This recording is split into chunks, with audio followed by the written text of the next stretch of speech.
Alright, ladies and gentlemen, I'm here on the channel. I know I was just going to do 3 videos. I decided to add one because there's a bunch of NBA news I want to talk about. Just a few little things from Shams, but mostly NBA Central.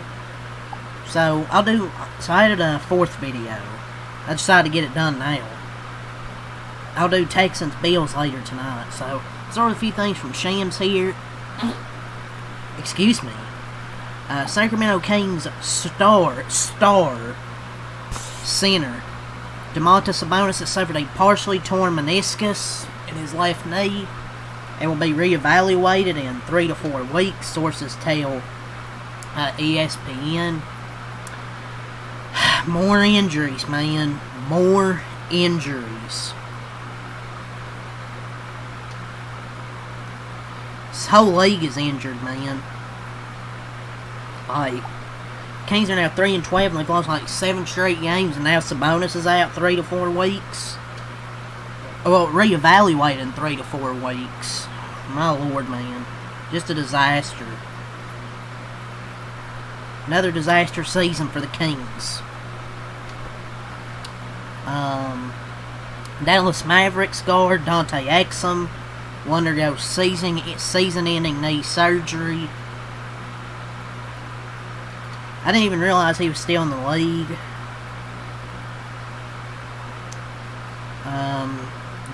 The Pacers are playing to waive guard Monte Morris and signed forward Jeremiah Robinson-Earl to a non-guaranteed deal. So there's that. Really, the other big story from Shams was the Los Angeles Lakers are reorganizing their basketball operations department and terminating executives Joey and Jesse Buss from their respective front office positions effective immediately, the brothers told ESPN. I don't know, man. Or they may make space for Nico Harris. No, I'm just kidding. I don't know if they should have terminated them. But I guess maybe they're cleaning house and trying to start a championship era.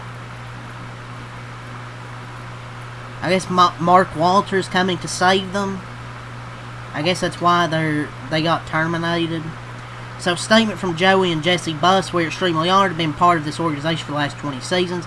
Thank you to Laker Nation for embracing our family every step of the way. We wish things could be different with the way our time ended with the team. At times like this, we wish we could ask our dad what he would think all about it." Joey and Jesse Buss had key Lakers scouting roles for the last decade, helping players such as Austin Reeves, Kyle Kuzma, Jordan Clarkson, even though he's a good 6-man off the bench, Larry Nance Jr., and Max Christie. The brothers will maintain their minority ownership shares with the Lakers. Players such as Kyle Kuzma and Jalen Hood-Schifino. There's only like 1.5 good players here. That's Austin Reeves, Jordan Clarkson, and Larry Nance. That's pretty much it. What about Dalton Knecht and Jalen Hood-Schifino, those draft picks?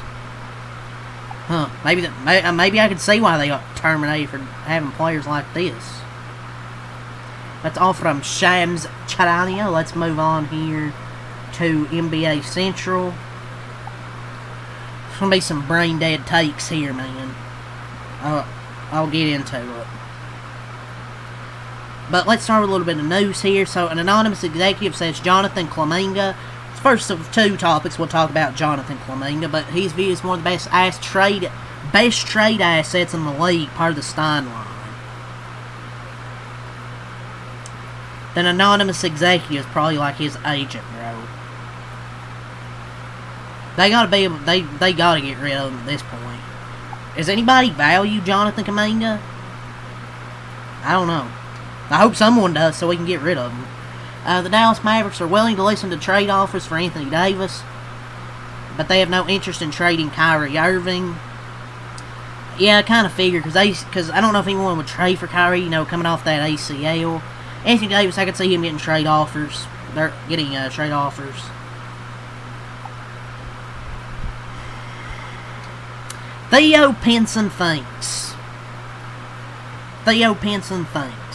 the Rockets should trade Amen Thompson and potentially Alperen Sengun for Kyrie Irving.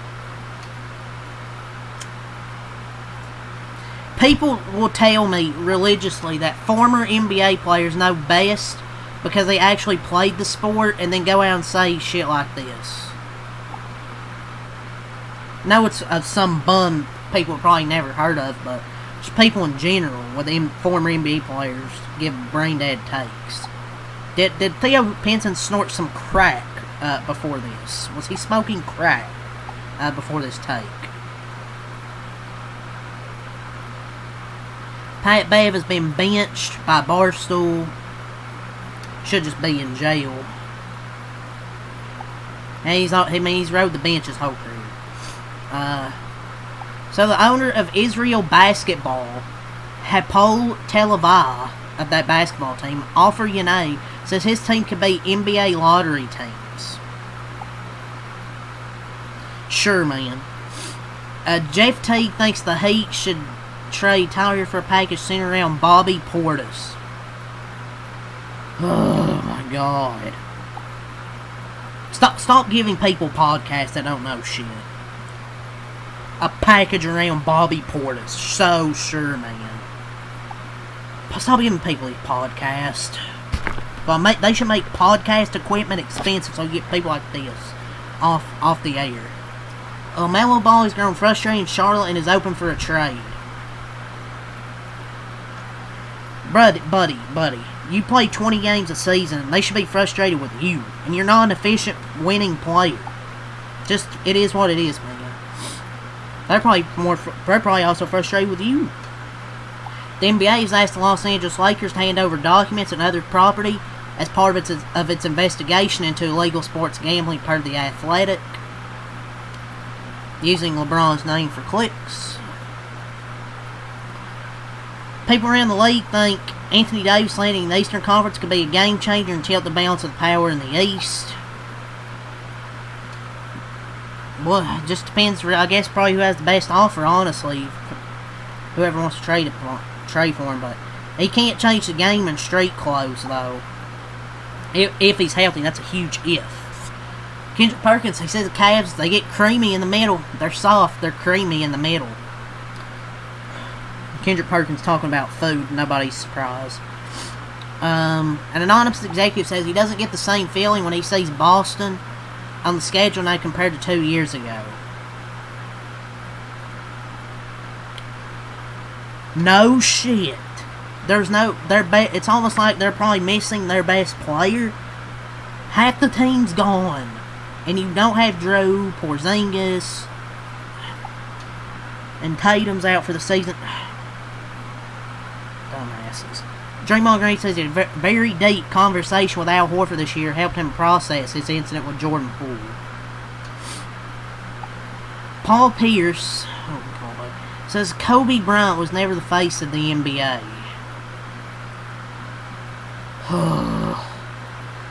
Nobody ever shot a crumbled piece of paper across a classroom and yelled, "Paul Pierce!"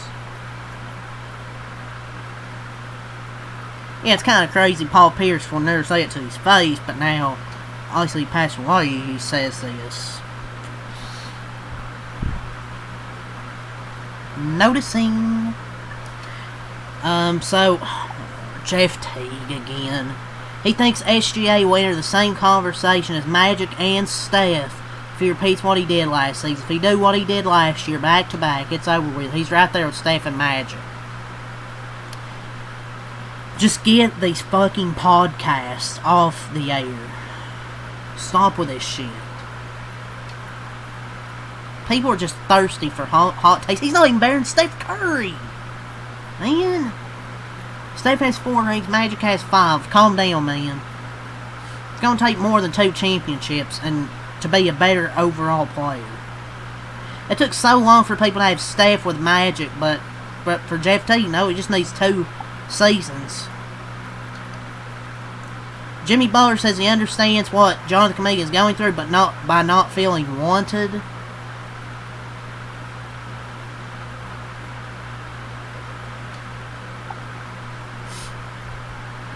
I mean, I would want John, but there is context with a quote. You'd have to look at it yourself.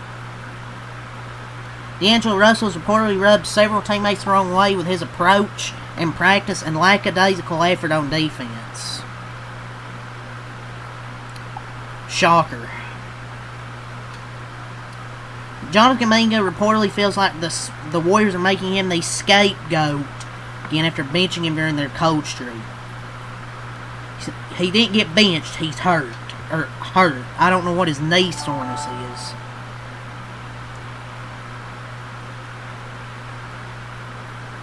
When Steph retires, I don't know what they're going to do. They just need to move on from Steve Kerr. Maybe. But also, it's JK not developing us. It's kind of also his own fault as well for not really not putting the work. He was playing bad for like 5 games in a row, man. If you can't play good with Steph Curry on the floor, then you're just not fit for this team, man. Gilbert Arenas sends a warning to Pistons fans. If you are a Pistons fan, you should be worried. Oh, God. Nike has its own agenda, and I'm pretty sure K-State and Detroit isn't a part of their agenda. Nope, not going to say nothing. Just get these podcasts off. The Brooklyn Nets have advised Michael Porter Jr. to steer clear of certain topics when he does podcasts. Mark Cuban has released a statement saying the Mavericks will not trade Anthony Davis and are focused on winning. We want to try to win. Win. Good luck with that. That ain't happening. At least not this year. The NBA is trying to find ways to reduce injuries, per Shams Charania. The league is launching a league-wide biomechanics assessment program. More than 500 players have already gone through a level of testing. They said a few seasons ago they were trying to limit the back-to-backs. I do not see that at all for some teams. If you really want to help the injury cause, then you do that. Maybe don't have back-to-backs. The NBA is trying to figure out why these injuries are happening. Maybe because you have these back-to-backs. Hell, my Warriors have like 5 already. Just the first bit of the season. Chandler Parsons says the Lakers' offense would struggle depending... their offense basically depends on getting foul calls, and they would struggle without them. And not taking any advice from him. Pat Bevan and his attorneys released a statement claiming he's not a violent man and that he cares about his sister's well-being. Patrick is not a violent man. Allegedly. The Mavericks are open to trading former All-Star D'Angelo Russell. Trading? Where? The Shanghai Sharks? Might as well just release him at this point. Wendell Carter Jr. confirms he's dating Angel Reese. Klay Thompson reportedly understands there's a high chance the Mavericks trade him. Michael Porter Jr. says he wants people to stop comparing WNBA players to men and claims he would have dominated the WNBA as an 8th grader. Did somebody ask him something? Oh my, I see why the Nets told him to steer clear of or whatever of what he says on podcast. Did somebody ask him something about the WNBA, or just go off for no reason? Draymond Green thinks Cedric Howard's potential to be the next Kawhi. Kyrie is reporting making great progress on the court, but his return this season is in question because of other reasons. Anthony Davis is expected to be shopped as the Mavericks shift towards the plan to build around Cooper Flag. Nico Harris reportedly blames Mark Cuban for the Mavericks losing important players like Christian Wood and Jalen Bronson. Of course he does. Buddy, you traded Luka fucking Doncic. And hell, you thought he done a good job. Sure he thinks he done a good job letting Jalen Brunson go too. But yeah, that's really all I say for this news, man. So leave a like and subscribe for more. Peace.